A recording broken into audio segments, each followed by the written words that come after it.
Hi, it's Chancy from Chancy Academy. So you just saw me log in very quickly into a GitHub account. So to do that I used the project that I called QuicKeepass. So in this video I'm gonna show you how to install it. So it's very simple, you just need to pipe install QuicKeepass with sudo, of course. And then when it's installed you will have a command which is called QuicKeepass. So I'm gonna do a video about how to configure it, but from now on I'm just gonna explain you how to use it. So first of all, let's log out from the GitHub and open it again. So we go on the login page, you just press Alt-U and you type your master password, and after that you just type enter, because the GitHub account was already chosen, because from the title he was able to deduce which web account it was.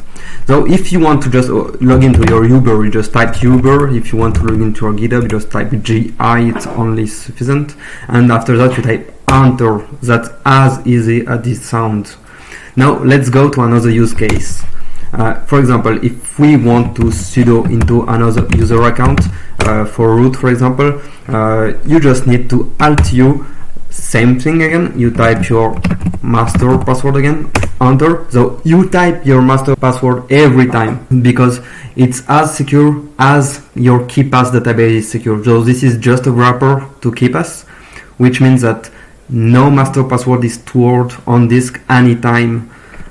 And the same story here, you just press Alt-U, Alt-Enter this time, instead of Enter, because Enter auto-types your username and your password, whereas Alt-Enter only enters your password.